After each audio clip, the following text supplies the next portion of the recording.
সাবার স্কুলে একটা ছোট্ট ক্লাস পার্টি ছিল। তার জন্য একটু ছোটোখাটো কেনাকাটা করতে নিউ মার্কেটে এসেছিলাম। আসসালামু আলাইকুম, welcome to my another blog. কেমন আছেন সবাই? সাইমা সুলতানা পেজে আপনাদের সবাইকে স্বাগতম। এই তো চলে এসেছি নিউ মার্কেটে, মানে মাগরিবের নামাজের পর এসেছিলাম। আর বেশি টাইম ছিলাম না, যেহেতু সাবা সারাকে বাসায় রেখে এসেছিলাম। ওরই জন্য ছোটোখাটো কেনাকাটা করতে এসেছিলাম। তো আমি জুতার কালেকশনগুলো দেখছিলাম, বেশ ভালো লেগেছে।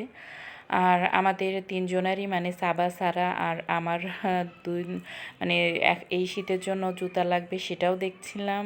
আর এই তো হিজাবের একটা দোকানে আসলে আমি এখানে কুশি কাটার কাজের সুতাগুলো দেখতে আসছিলাম, হিজাবগুলোও দেখছিলাম। তো কিছু নিয়েছি, বেশ কিছু হচ্ছে সুতা নিয়েছি, হুক নিয়েছি। আর বাদবাকিগুলো দেখছিলাম, কারণ যেহেতু দোকানটায় পর্যাপ্ত পরিমাণ ছিল আর আমি চিনেও গেলাম নিউ মার্কেটে এই দোকানটা। তো পরবর্তীতে কোনো কিছু লাগলে তখন আসবো, একবারে বেশি নেয়নি। নয়তারে সুতাগুলো দেখছিলাম, আর তারপরে ছাপা ছাড়ার জন্য জামার গলা করার জন্য দেখেছিলাম। আর মূলত আমি একটা ডাইনিং টেবিলের রানার করব, তার জন্যই সুতা কিনছিলাম। তো এখানে বেশ দামটাও একটু বেশি বেশি লাগছিল, ওই জন্য আর কি বেশিও নিলাম না। আর আমি একটু গাউসিয়াতেও দেখব, তো সেটাই ভাবছিলাম আর দেখছিলাম। তো আপনারা যদি কেউ গাউসিয়া থেকে এগুলো নিয়ে থাকেন আর দাম কেমন পড়ে যদি জানেন, অবশ্যই কমেন্ট করে জানাবেন, কারণ আমি ফার্স্ট টাইম এগুলো এখান থেকে কিনছি। তো ইচ্ছা আছে গাউসিয়াতে যে একটু চেক করব। তারপরেই তো চলে আসলাম ডাইনিং টেবিলের একটু ক্লথ কিনবো, যেটা হচ্ছে আমি কাপড়ের উপর বিছিয়ে রাখি, যাতে হচ্ছে একদম কাজটা নোংরা না হয়। তো সুন্দর সেট, ডিজাইন করা সেট এখন যেগুলো উঠেছে ওইগুলাই দেখছিলাম। তো একটা নিয়ে নিলাম, আর এর মধ্যে বাসায় চলেও এসেছি।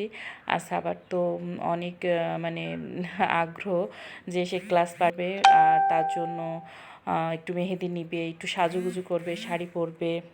কেউ মেহেদি দিয়েছি, আমিও নিয়েছিলাম। আর এই তো সকাল সকাল মানে অনেক সকাল 6টার সময় সে উঠে পড়ছিল।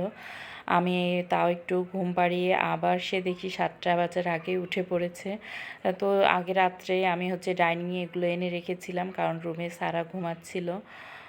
আর এই তো সে রেডি হয়ে গেছে। আমার পাখিটাকে মাশাআল্লাহ অনেক সুন্দর লাগছে। তো আমার পাখিটাকে কেমন লাগছে সবাই একটু কমেন্ট করে জানাবেন প্লিজ, কারণ তার লাইফে এই ফার্স্ট স্কুল পার্টি।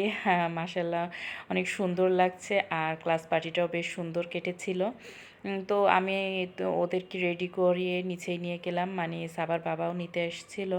আমিও একটু আজকে গেলাম, অন্যদিন ওর বাবাই দিয়ে আসে। তো সে রোদেতে চোখ করতেই পাচ্ছে না, পরে বলল বাবা বাইরে যে ছবি তুলবো। তো ওখানে একটু স্কুলের সামনে এসব ছবি তুললাম, ভিডিও করলাম। আর স্কুলের ভিতরে গার্ডিয়ানদের অ্যালাউ না, তো ওই জন্য আর কি যাইনি। পরবর্তীতে ছুটির সময় গিয়েছিলাম। তো সে এখন চলে যাচ্ছে, তো মনটা খারাপ লাগছিল, বলছিল আম্মু তুমি চলো, কিন্তু আমি তো যেতে পারবো না। আর হচ্ছে স্কুলের নিয়মই এটা, বাচ্চাদের গেটের কাছ থেকেই দিয়ে দিতে হয়, ওরা নিয়ে যায় ভিতরে। তো আমি ওদের ক্লাস পার্টি শেষ হলে আমি একটু গিয়েছিলাম ভিতরে, বেশ মজা করেছে, খাবার খাইছে, অনেক কথা বললো, তারা একটু নাচ গান করেছে। মিসরা অনেক ভালোভাবে ওদেরকে টেক কেয়ার করে। তো এরপর এই তো শেষের দিকে আমরা এখন সবাই চলে যাব। তো যাওয়ার আগেই তো ছবি তুলবো, সবাইকে বেলুনও দিচ্ছে মিস। তো আজকের ব্লগটি এ পর্যন্তই, কেমন লাগলো কমেন্ট করে জানাবেন। আল্লাহ হাফিজ।